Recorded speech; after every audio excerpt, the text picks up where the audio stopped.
Well, welcome back to part two of our discussion of the nurturing community, family, and particularly of marriage and sexuality.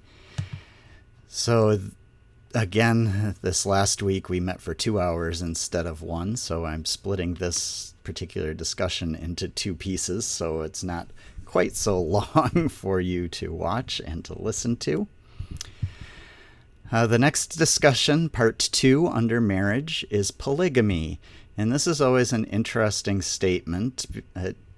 And particularly this one deals with families, I think, that are converting from Islam or Islamic practices, because it mostly deals with the dissolution of relationships with multiple spouses. And sometimes in places when people convert to be Christians, they're forced to end marriages.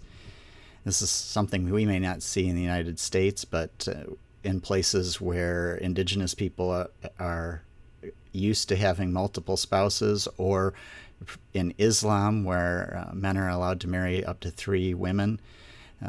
When someone converts to Christianity, Christianity has traditionally endorsed monogamy, and this does as well. We cannot endorse the practice of polygamy, which entails living in a relationship with multiple spouses. Nonetheless, we acknowledge that the forced dissolution of such relationships presents significant problems. And it talks primarily about making sure that the women and the children still have support, financial and community support, that they're still able to access the ministries of the church, participate in the sacraments, that they aren't somehow shunned from the community because of their having been part of a polygamous relationship. Polygamy is a more difficult Christian topic than most people realize. The Bible includes so many examples of it. There's Jacob with Rachel and Leah, and then Rachel and Leah's servants. There is David, which we already mentioned. There's Solomon, who has 300 wives and 700 concubines. The Bible also, so speaking of wives and concubines, the Bible does have a difference between those two. Wives are marriages with social equals, where a concubine would be a servant or a slave, a relationship that is not between social equals. And the Bible doesn't prevent any of these multiple marriages or these concubine relationships. So biblically, polygamy is pretty widely accepted. So how did we get where we're at now? Well, Jewish practice by Jesus' time had slowly moved into a practice of monogamy, not multiple spouses, just one person. Roman law during Jesus' time was also, Roman law was complicated. Only one spouse, only one social equal. However, concubines, you could have as many as you wanted, but Roman law was pretty clear about only one social equal as in your relationship, and that was primarily for purpose of inheritance. It gets really complicated if you marry more than one social equal. How do your when you die, how does everything get passed on? Who gets it? And so Roman law wanted to make that clearer, and there was just one spouse. Christian tradition clearly has spoken against polygamy. St. Augustine is probably the earliest very strong voice that says we should only have one spouse. And So this is one of those places I've talked in the past about how we as United Methodists have scripture, tradition, reason, and experience that we draw on for how we make decisions about what is right and what is godly. This is one of those places where we allow tradition to influence and perhaps even speak more loudly than scripture, because obviously we have turned away from the idea of what Scripture says in terms of possibilities of polygamy. Now, there are passages that talk about, Paul mentions having a man with one wife, but he's specifically talking about a leader in the church. So he's not limiting that for those who are not leaders of the church. It gets polygamy again. It's a complicated thing. One of the responses to that was, what does this say about polyamory? For those of you who are not aware of what polyamory is a situation where consenting adults are in a relationship of not necessarily marriage. It really wouldn't be marriage. In many places it wouldn't be legal, but where they have multiple lovers, multiple partners, and not just sexually, but relationally, so that there may be a woman with a couple of men that live together, and that's their family unit. This statement would, I would say, speak against that. It would not endorse it. It's not particularly aimed at that, but I think its statement of we cannot endorse the practice of polygamy speaks to that. One of the challenges with any form of polygamy and polyamory is that knowing around the world, men often have more power in relationship, and wondering whether or not a person is really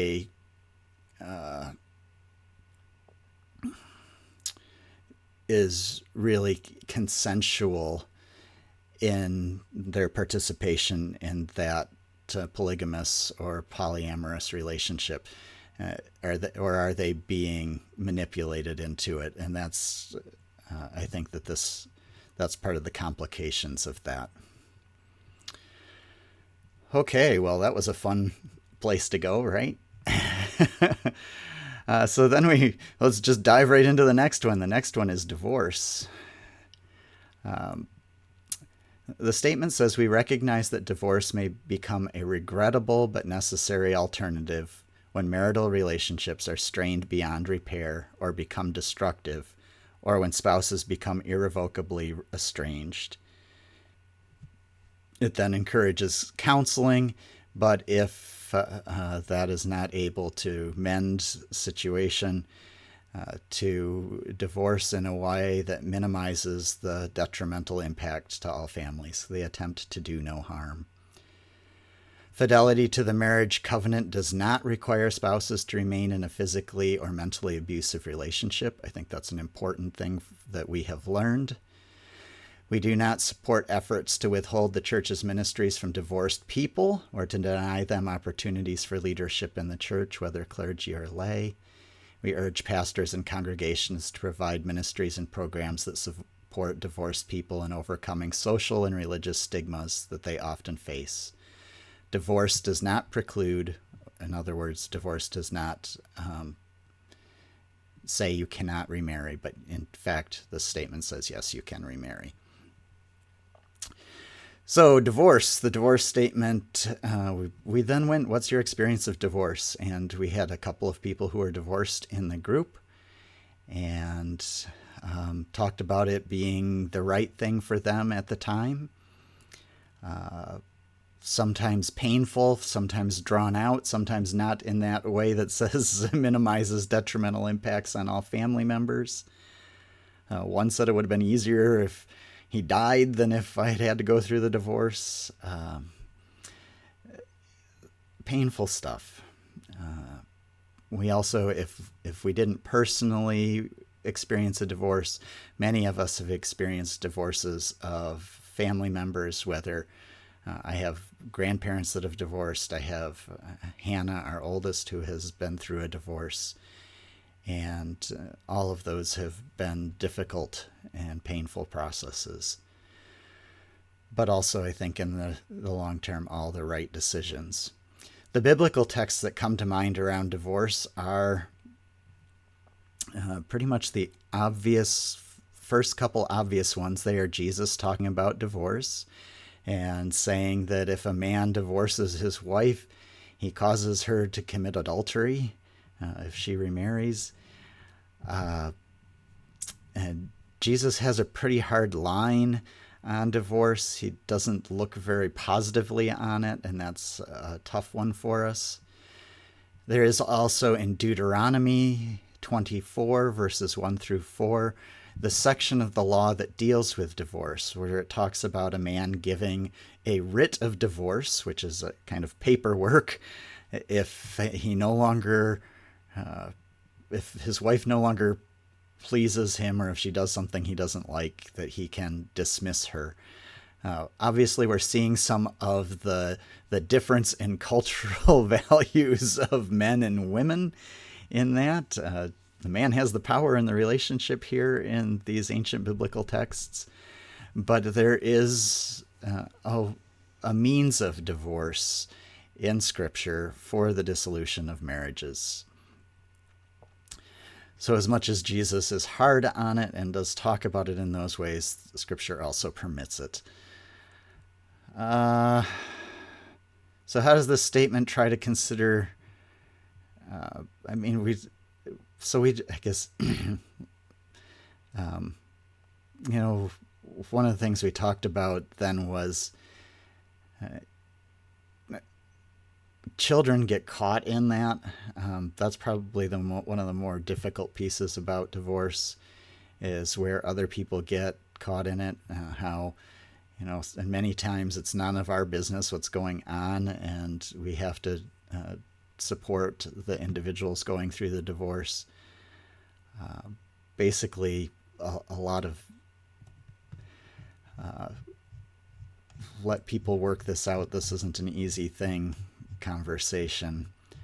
Overall, as we looked on the sections of marriage, they basically, for most of the people there, summarized our own feelings about marriage. There were a couple who had some differences of how they felt about marriage from what the statements say. One being more comfortable with polyamory than perhaps the statements are. But overall, our group, the statements on marriage, the child marriage, overall everything, polygamy, lined up with our experience and our understandings of things. Okay, that brings us to our final section of our conversation, which took quite a bit of our time, and that is sexual orientation and gender identities.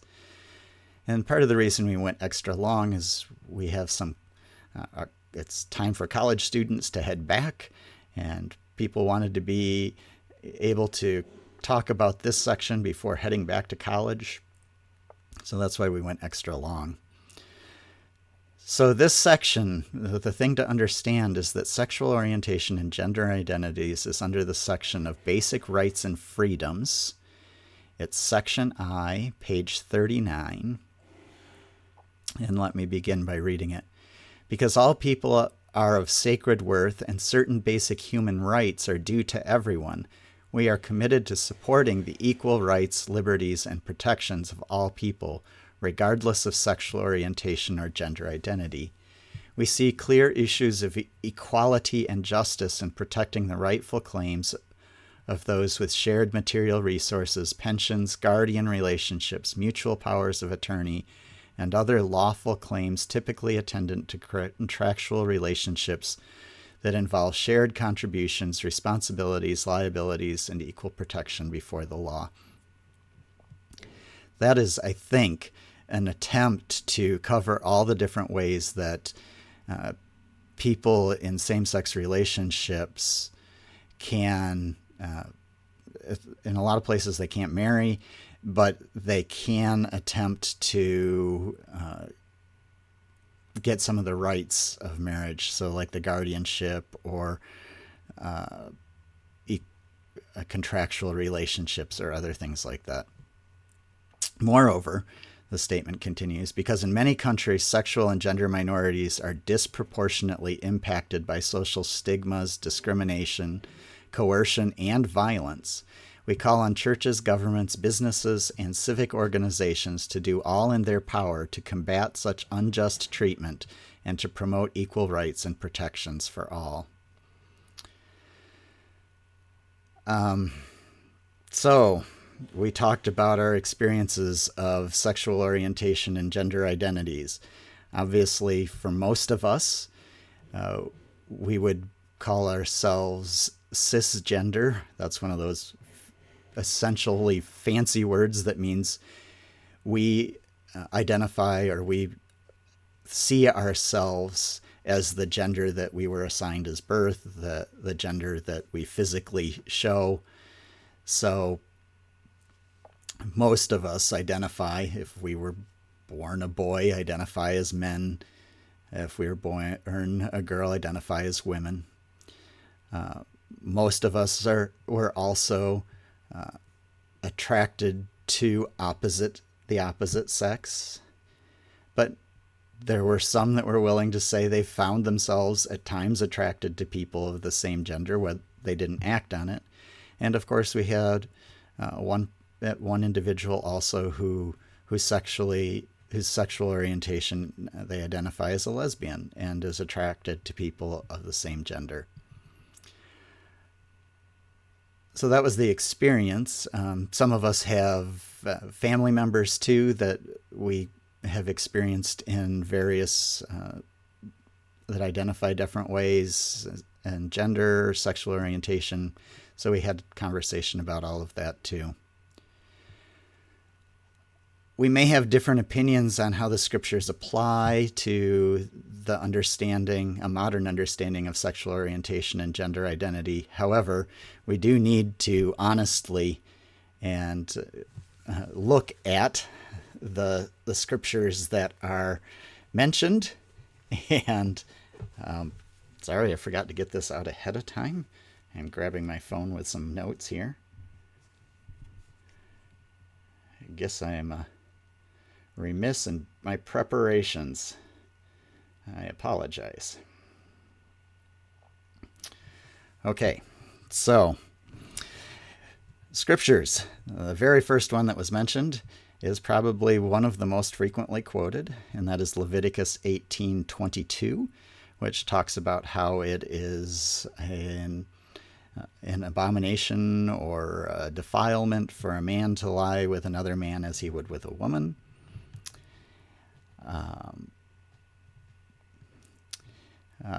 There was a bit of discussion by some who have heard that is perhaps often misunderstood, and that it's quite possible that refers to a pedophile relationship.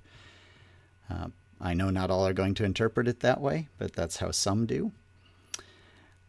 We then went to some that scripture passages that have been used for gender identity.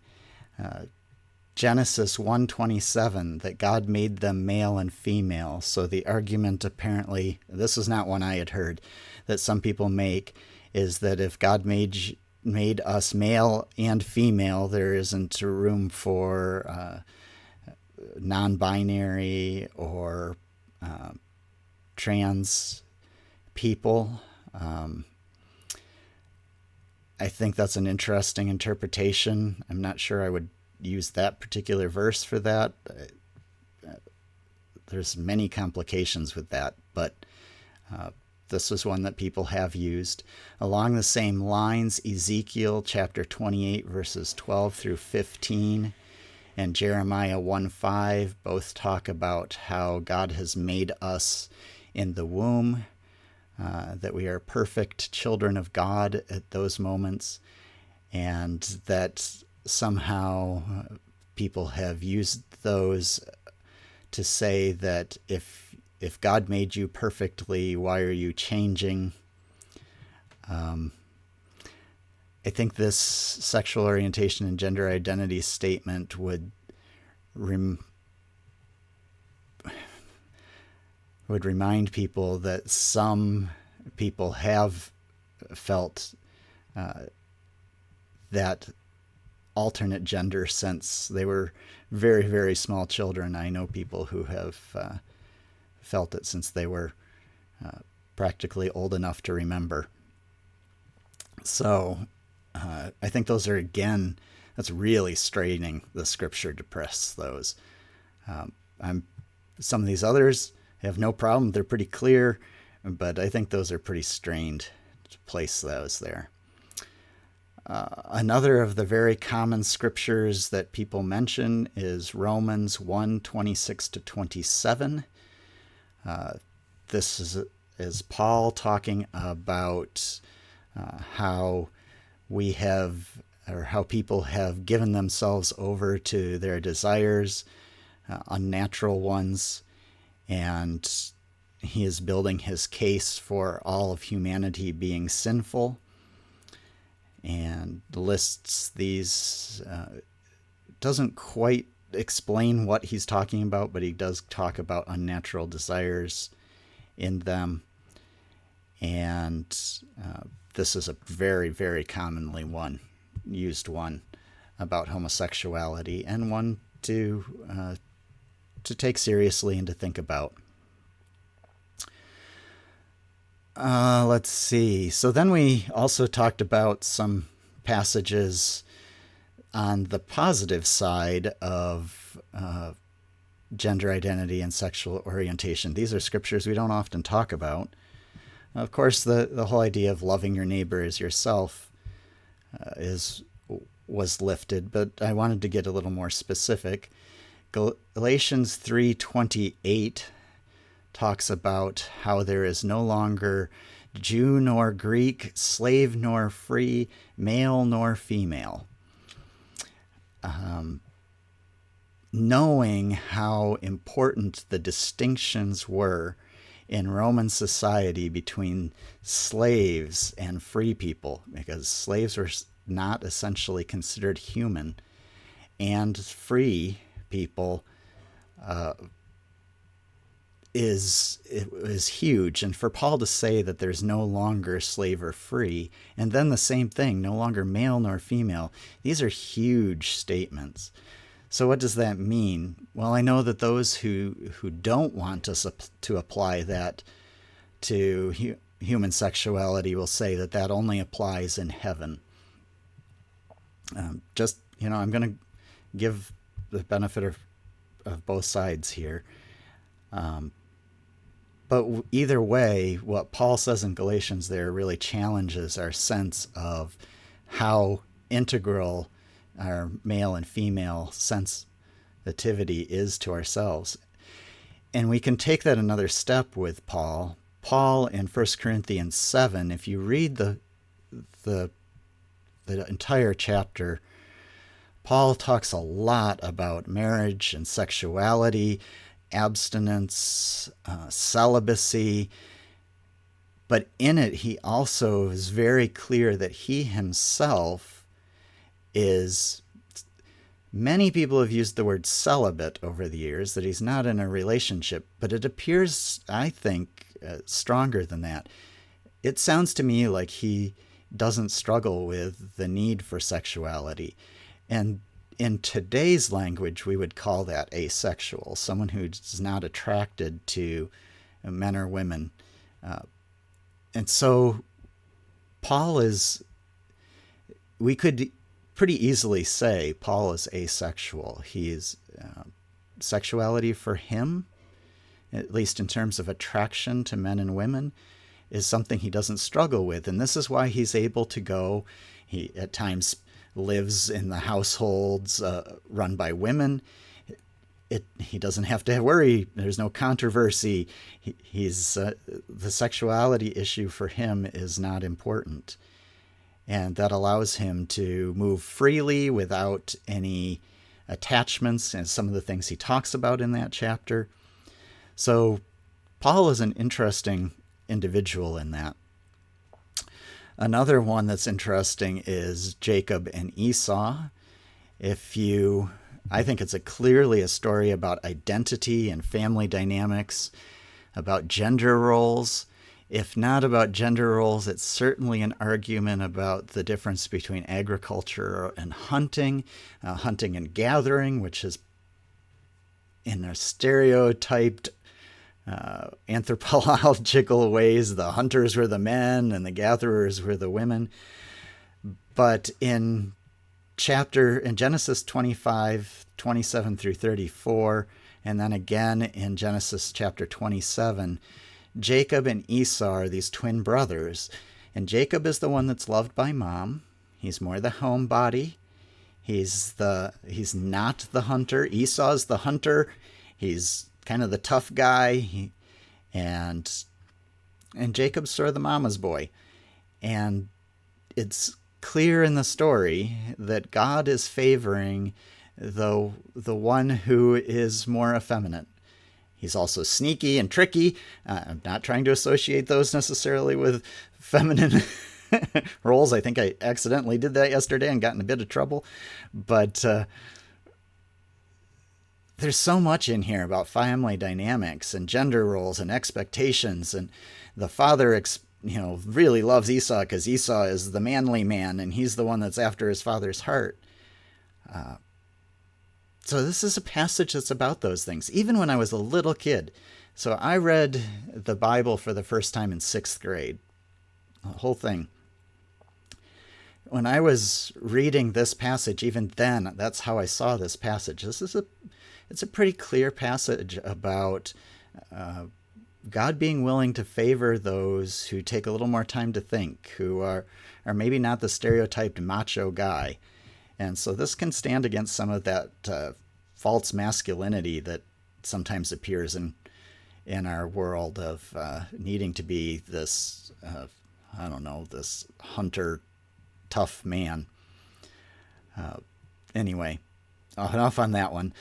And then finally, another passage which is deeply complex, admittedly, is the passage of David and Jonathan, Saul's son.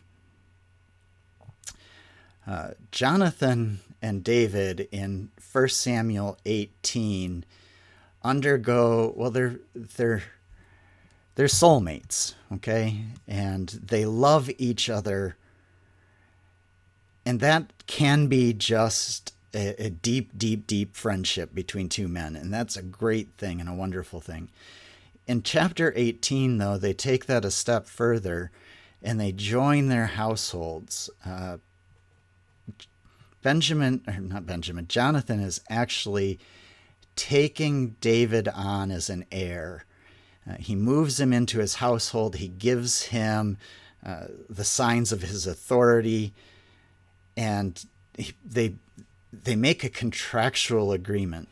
Whether this is marriage or sexuality or not, which many, many people would argue it's not, and I don't even know. I'm not going to try to read into David and Jonathan's relationship what isn't there.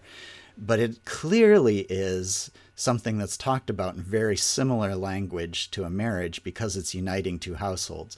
What this does biblically is this makes David an heir to the king, and therefore he is the heir to the throne. So when he makes his claim of kingship later, it is based on this relationship with Benjamin. So it's really a vitally important piece of the story. But it also talks about this very deep love between two men. And so, complicated story again. So after all of this, listening, you probably have an opinion on sexual orientation, on gender identities. You may very much dislike this statement. You may very much dislike some of the things that I've said.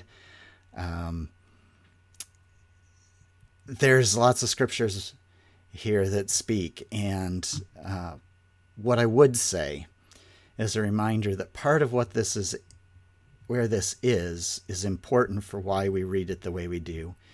It is in the section under rights and human rights. And as Christians, I don't understand why we would want to take away or treat people as less than human, why we would want to allow violence, why we would want to allow discrimination against people simply because of sexual orientation and gender identity. This isn't necessarily saying that all these are acceptable practices, although many would argue that they are as well, but it is under rights. And if we are people as Christians who truly care for each other, then we should be actively promoting the rights and protections of all. Thank you for putting up with a particularly long episode, and I pray that you think about this.